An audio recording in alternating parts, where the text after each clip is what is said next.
When I was in law school, I jokingly refer to it as my robot training because I felt like I left law school being taught that to be a professional attorney meant that I didn't show emotion, which at the time wasn't a problem. I didn't emote much at all. I had, stifled a lot of that. As women, I think there's a tendency to overcompensate in that direction as well, because an emotional woman is a hysterical woman, is an unhinged woman.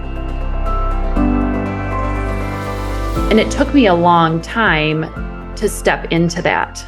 And it happened as I started gaining traction in my own trauma recovery and getting to the point that it was a detriment to me and it was almost intolerably uncomfortable not to let some of that come up in meetings.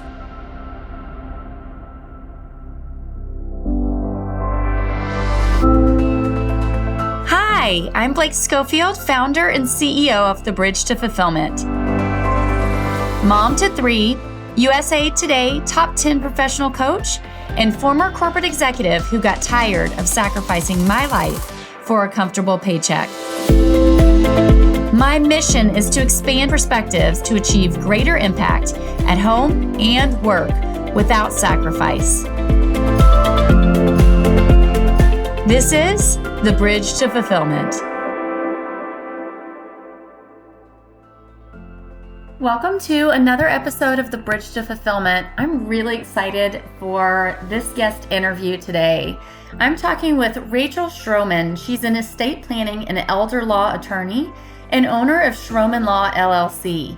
Since starting to practice law in 2013, Rachel has been named one of the top 3 best-rated estate law firms in St. Paul and was voted Minnesota's best estate law firm by readers of the Star Tribune in 2021, 2022, and 2023. Apart from her law practice, Rachel is a hospice volunteer and an end-of-life doula.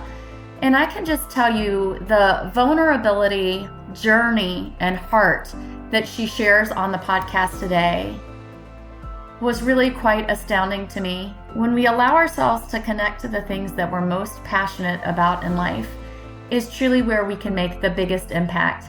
It was an honor to have Rachel on the show, and I hope through her sharing her journey and her story that she opens up the path for you to become more of the person that you've always wanted to be. Hello, and welcome back to another episode of The Bridge to Fulfillment. So excited for today's interview, and I'm not even going to go on long with this. I just want to welcome you, Rachel, to the Bridge to Fulfillment podcast. Thank you. So excited to have you. We had an opportunity to connect, I don't know how many weeks ago, through a mutual friend who we both adore, who was also on this podcast, Mel Krug. And immediately when we started talking, I just really felt a sense of connection with the heart of the work that you do and how you help people in a number of different ways. And so with that, I'd love for you just to introduce yourself to the audience, let them know a little bit about you, and then we'll just dive in. As you shared, my name's Rachel Schromen.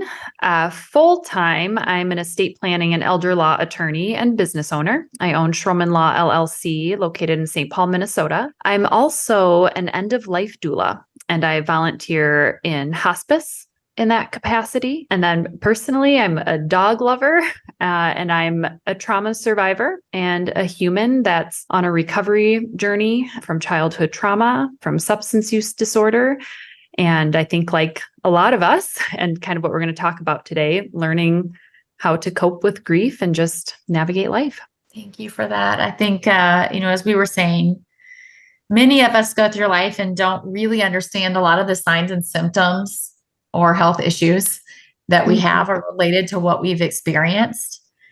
It's really amazing if you look at society today and how different it is growing up today than it was 30 years ago, 50 years ago, but we come from a culture that has had a lot of trauma and passed that trauma on over and over and over again. I think many times without any understanding that it actually is trauma. Yeah. It's just one of those, that's the way it is, or that's the way it was for me. I'm interested to hear, at what point in your life did you recognize, I have some trauma, or I have some things that are holding me back that I need to work on? And what were the signs and symptoms when that first started that you said, wait a second, there's an opportunity to do something different? I would say that first kind of started cropping up when I was in law school, and it manifested academically. And I was having anxiety and panic attacks in testing settings. And I went into a therapist, and it was impacting my grades and my ability to perform on tests. Went into a therapist, and she said, "What are you feeling during the test?" I explained what was going on in my head, and her response was she immediately asked me if I had been sexually assaulted. And I said, "Why would you ask me that? I'm here to talk about testing." And she said, "Everything you just explained is what I hear from someone who's been assaulted." And I don't want to say obvious, but I knew I had those experiences. That was kind of more the big T at that time in my life. But to learn that it was showing up in settings where that wasn't the immediate threat, but my nervous system felt trapped in a room, felt like I couldn't leave, was scared, and I was having these really intense panic attacks and confusion. So that was when I started realizing, whoa, I've had some stuff happen and it's showing up in interesting ways, and I need to do something to deal with this. And initially it was very focused on, I want to be able to perform. This cannot impact my studies, That developed over time until pretty darn recently in 2021 through a series of events. All of my lifetime of pretty significant trauma came flooding up at once, and I had a mental health crisis. And that was not sleeping, not eating, suicide planning to end my life. It was pretty intense. Thank you for just sharing so openly and honestly. Yeah. I too really had a ton of test anxiety, and I got emotional as you kind of went through that, because I think we know how prevalent it is that it happens to women. And yet there are so few resources to help women deal with what they've experienced. And I think a real lack of awareness about the lasting impacts of that type of trauma in your life. Mm-hmm. It took me a really long time to understand. For me personally, I think, it's interesting. I think for me, the first place I really began my journey and sort of started to see, something's going on, was I just labeled myself a type A perfectionist. That's just who I am, which is what we always do. But it manifested an insane amount of having to plan everything having to be perfect, over analyzing things, being very fearful of making the wrong decision.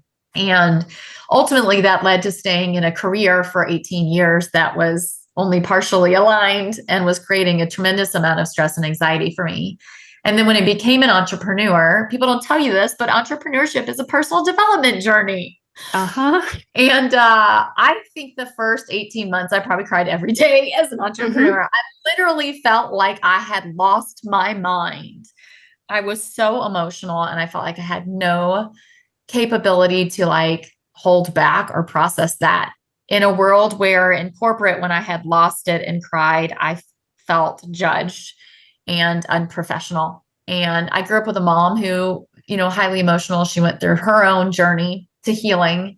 And I think as a young child, I decided that if you were emotional, that meant you were impulsive or irrational or made bad decisions. And so I spent so many years of my life not being emotional that when I finally became an entrepreneur, it was like the dam opened and it wouldn't stop. And I think for me, that's when I started to go, wait, what's really going on? And so if you're listening to this right now and you're thinking, man, that some of this is really hitting home for me, I think that's a beautiful thing, because in society, we label the anxieties and stresses and things that we have as who we are. I'm just a perfectionist. And often that isn't true at all. It's our way of coping. It's how we learned how to adapt in a world that felt unsafe, or we were fearful we wouldn't be loved, or we felt it was necessary to be successful. And I often think, I say all the time, how you do one thing is how you do everything, because I find that to be true. People think you can separate work from personal, but they're really not. But you can usually see trauma in work or in school first, because that's easier to look at. Yeah. as you went down this journey and you're talking to the therapist and she shares this revelation with you, where did you go from there? How did you decide what to do with that? Because I think when you first become aware, oh, I have this unresolved trauma that's creating all these problems, it sounds like to me your focus was, great, let me get rid of it. Let me get rid of it so I can achieve. And I can relate to that too. Let me get rid of it so I can achieve. Was it surely based on that? And if so, do you also think that that was part of the trauma response? Initially, I mean, this first meeting that I referenced with the test anxiety, I was like 22 years old. And at that time, I would have said, I had a wonderful childhood. Like, I just was not aware of the culmination of everything. I remember looking at people and saying, well, yeah, I've been sexually assaulted, but it did not affect me. Because I was able to dissociate and I didn't have a lot of real obvious symptoms. I can still talk about it without a lot of emotion. I was dissociated when it happened. I'm pretty darn dissociated from it now. And so initially when it was brought to my attention, it was, okay, we need to figure out a way to shut this off even more, make it go away so I can test. And my journey, and it's been a journey, it's been 22, I'm 35 now, 13 years. It's evolved and it's deepened as I've been capable. And I can give myself a lot of grace around that. Initially, it was double down on focusing. I got sober. I quit coping and using alcohol and drugs to help the anxiety. I utilized medications. I had rituals. I would unwrap 6 cough drops and set them out every test. I mean, I did all of these little coping things, and they worked for me then, and they got me through it. It looks very different today when that feeling comes up. And when I do a ton of public speaking, in the first 10 minutes of every public talk that I do, my body will go, you can't get out of this room. You are here for the next hour. You don't know any of these people. And I have a mini panic attack. I don't medicate going into that. I don't have a ritual. I hear it. I sit with that feeling. I talk to that teenager and I process through that feeling now. But that's been the culmination of a lot of work, time, money, including a 9-week inpatient trauma treatment. So I share that because it's looked very different at different points in my life, and that's okay. Some of the methods I used initially, am I going to do any of that now? No, but I'm sure glad I did it then. And I'm happy that that 22-year-old could utilize, those tools then. Thank you for sharing that. I think as a society, we get really focused on chasing things, cars, house, promotions, in the hope to be happy. But what I consistently see is coming home to who you really are is truly the greatest gift. And the only thing that sort of solves that missing hole or stress, anxiety, et cetera, that everybody's trying to fill. At some point in your journey, you began to realize that you had a passion for helping other people to heal. Can you share a little bit about that and how that's led into the work you do today? I think I've always, like I would say most humans, desired authentic human connection. It was something that I didn't grow up with because I had traumatized parents who did not have the support or the resources to heal and didn't have the emotional capacity to connect with us as children. And so at age 14, I was volunteering in nursing homes and going in and playing games with elders, et cetera. I was a social work major before I went to law school. And then in law school, initially, getting into this career, it was this very intellectual way of helping someone. And so I thought, someone comes to me with a problem, I fix the problem. That is my purpose. I like that. I like it a lot. I love what I do professionally. I like drafting legal documents, et cetera. I can tell you, I focused on that the first handful of years of practicing law, and at age 30 was considering a career change. It's the human connection that really brings joy and passion to what I do. And that comes with the underlying issues of what I address for clients. I'm here to solve a legal problem. There's usually a lot of underlying emotional grief, et cetera, that to an extent I can connect with that person on and support them through. I actually just watched the movie Patch Adams last night, kind of exactly on this topic, He's there to connect with, have a human connection, a human experience. And that's what brings him joy and purpose in life. That kind of showed up in the doula work. I had become a trained doula. I was really experiencing human connection in that work. I wasn't welcoming that in my legal practice. So I'd be in my law firm with my lawyer hat on and my lawyer costume, as I call it, my full suit, having very type A, intellectual conversations. And then I'd leave work and go do doula work and have these beautiful human experiences. I've worked to meld those together. I love that. I really appreciate that journey because I think that's, again, part of the different layers of coming home to who you are. Mm-hmm. We so often want to segment things and compartmentalize them. And for those of us who have been through a lot of trauma, what I consistently see is a removal of the human element at the detriment of your own personal health and your own personal connection, but also an extreme reliance on perfectionism, processes, being right. I just didn't know it back then when I was experiencing that was a manifestation of trauma. Mm-hmm. And so the beautiful piece is you sought out what you missed and you were able to create that. And then you realized the dichotomy between how you were living your life and who you were really at the core.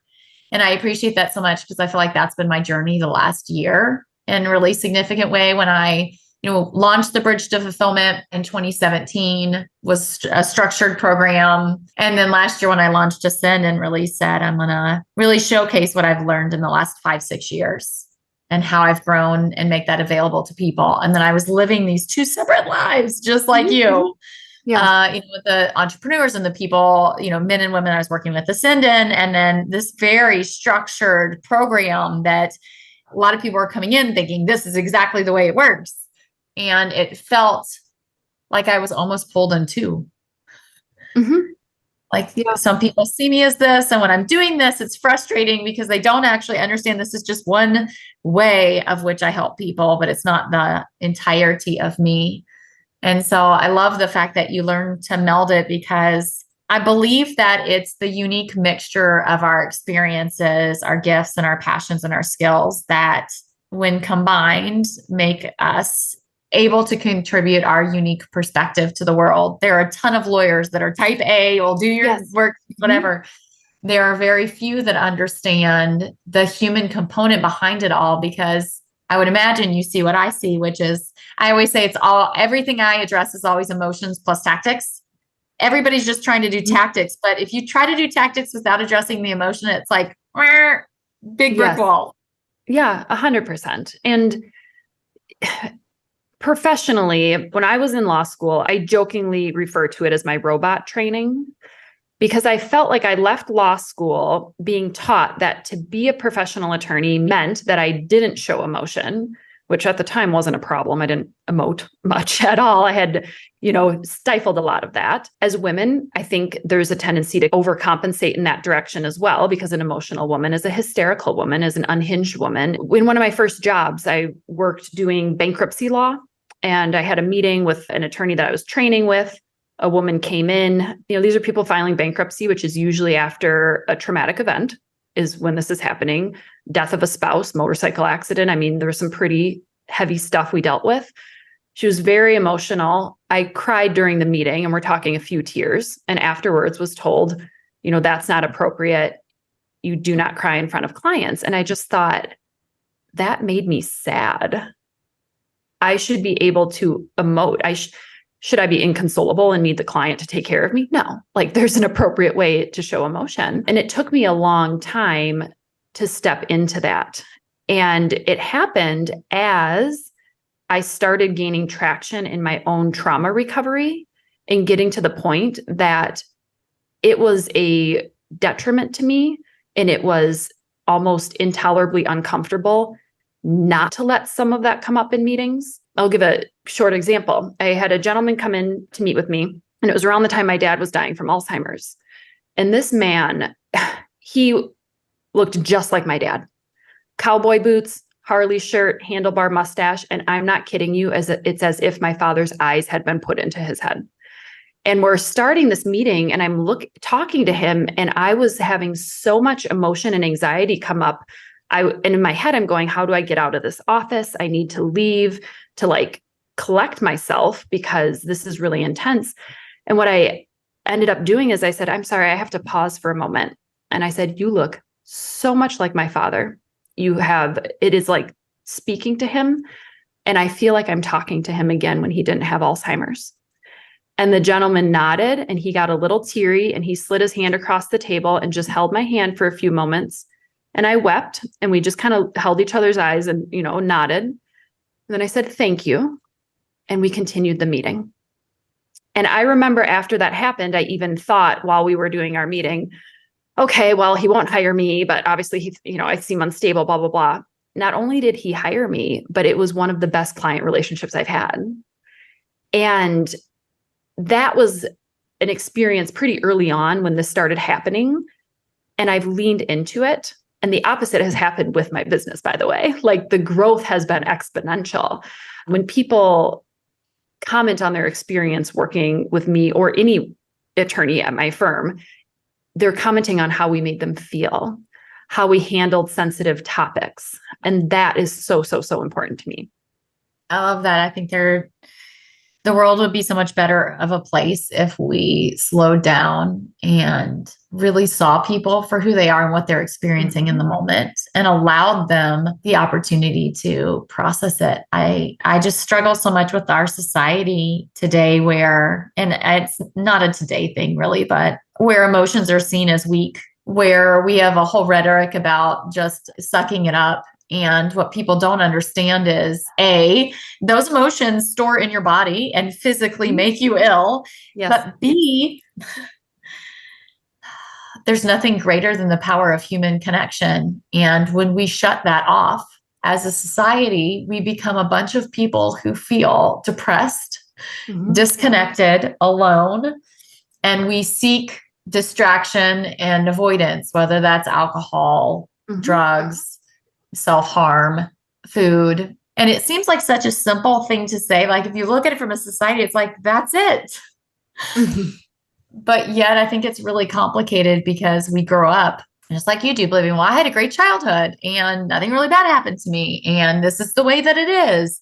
And we grow up being told it's not okay to process negative emotions.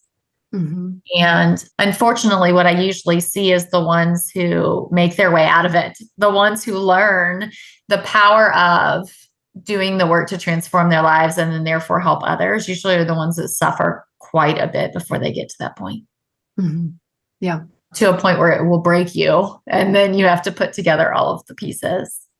Yes. And so if there's anybody, listening to this that can really relate, and I would imagine most people that are listening will be able to relate because we all go through big T and little t trauma. It's just the reality of the human experience. I'd be interested in your perspective on what would be some advice that you may give someone who currently is suffering from loss or grief in terms of how can they accept that and also learn how to move forward from it? That's a big question. I think it can look different for a lot of people. What has helped me is reaching out to others. And that's looked different. I have a very hard time reaching out for help still to this day. It's something I'm still actively working on. However, I can reach out to professionals pretty easily. I feel worthy of help from professionals if I'm paying them. So when my dad died, not initially, a couple months, I really, really struggled with the grief, came out real sideways. It wasn't pretty.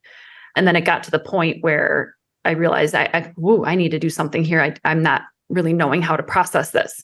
So I started working with a grief therapist, and that was pivotal.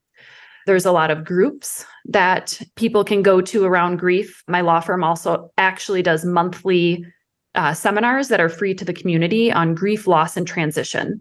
There's death cafes cropping up all over. There's all sorts of spaces that people are creating to hold where you can show up and sit and not talk, or you can go in and ask questions or go in and share your story.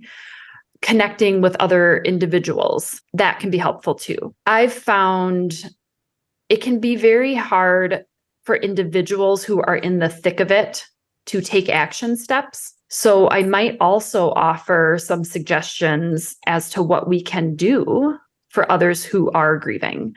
Some things I do and that we do as a law firm, affirming what the person is experiencing. If someone's sharing grief with me, saying that's normal. I cannot tell you how many clients I've had in the office that they say, my brain's just not working. I don't remember what I did yesterday. I couldn't get out of bed today. And I say, yeah, I know what you're talking about. They talk about your brain on drugs. Geez, your brain on grief really is something, when I was going through grief, it was unreal. I remember driving to the grocery store once. I parked in the parking lot. I couldn't remember why I drove there or how I got there. And I just started sobbing. It was one of the scarier experiences I've had. We send just notes checking in. When my dad passed away, and I was young, I was 32, so I didn't have a lot of people in my life who had experienced loss. The people who showed up in the best way, unsurprisingly, were the ones who had experienced loss. And one of my friends texted me and said, will you be home tonight between 5 and 6? I'm going to drop off a meal. I will leave it at your door and ring the doorbell. And I said, yes, thank you. It was, I still get emotional because it was one of the kindest things. And I felt so freaking loved and supported.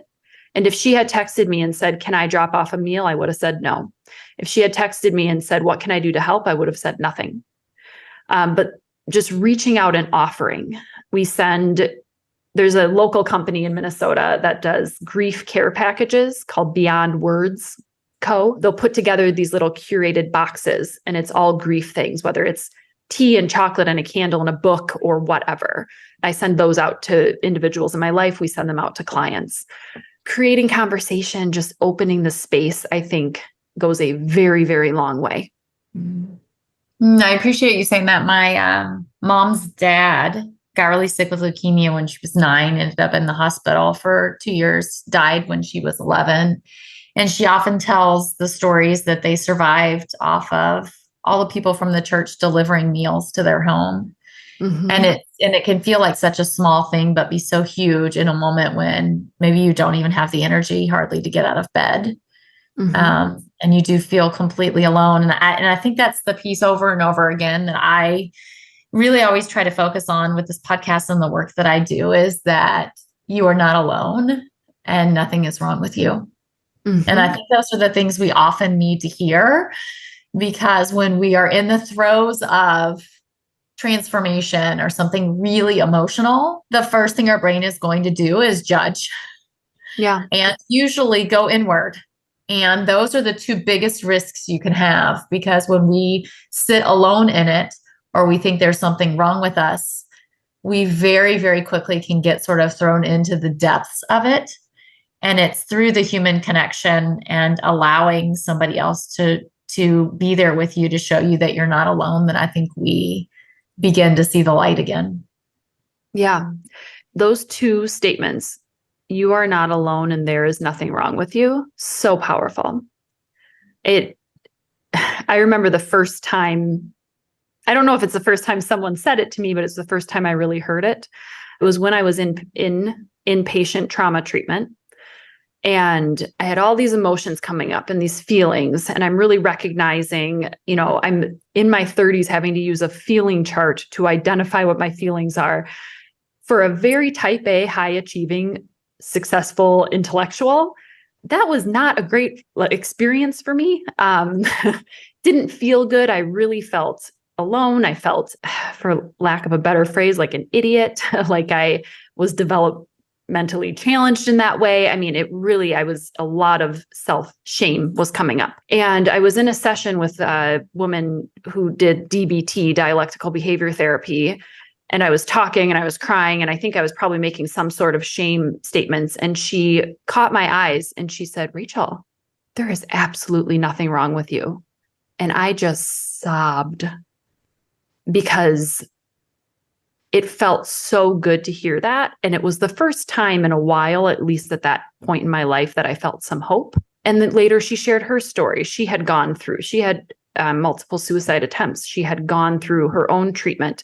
And I'm hearing this from someone who I was looking up to as the beacon of like, oh, she's got this. And she's saying, yeah, I do kind of got it. And I've also been where you are. Mm-hmm. And there's power in sharing that. And I have conversations almost daily with people where I'll share something vulnerably. They say, oh, it feels so good to hear you say that. Or I have felt exactly the same way. I'm like, of course you have. Like, we're all having a human experience, And why do we all feel so alone in it? Mm-hmm. We don't have to. That is powerful. Why do we all feel so alone in it and we don't have to? And I think it's because the conditioning of a society that's told us it's not okay to have feelings. Mm-hmm. And that the only way to be successful is X. And I believe change always starts with one person, right? It's the ripple effect. And the hardest thing is just to take the first step. For anybody that's struggling with anything emotionally, the hardest part is to take the first step. Yes. Go to the meeting, call the friend, admit whatever it is that you are feeling. And yet that to me is the door opener of which everything else becomes possible. And so we've been really deep today, and I really appreciate your honesty and sharing. And my hope in really spending some time going deep on these topics is to help people understand that they aren't alone.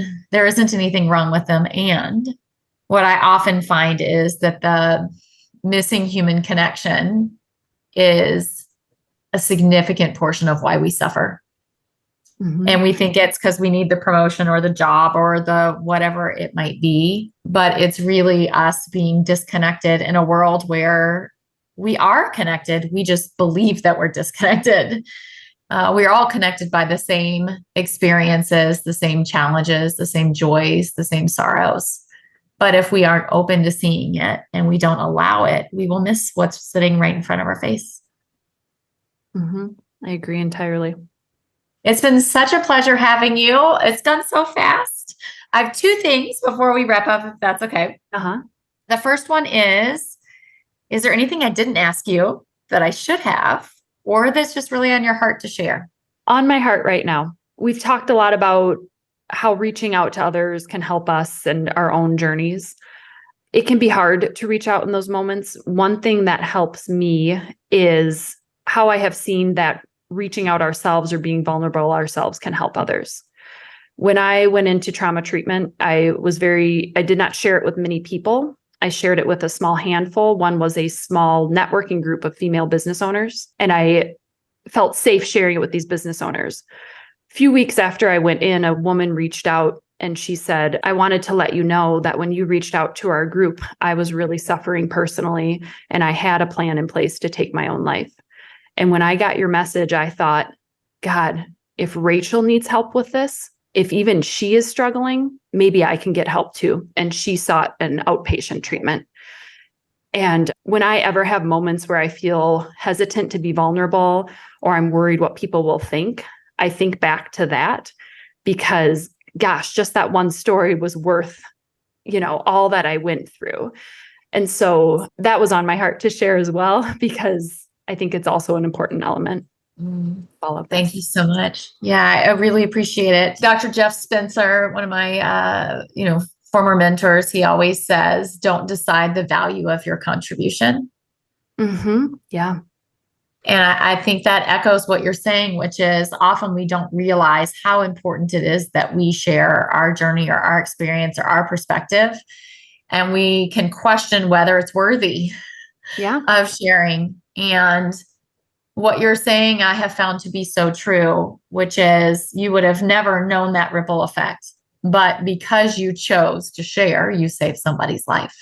Mm-hmm. And I see that same ripple effect over and over and over again. And so it's a challenge for each one of us to recognize that we may never see the impact of the work that we do, but it always matters. Your voice, your experience, your perspective matter.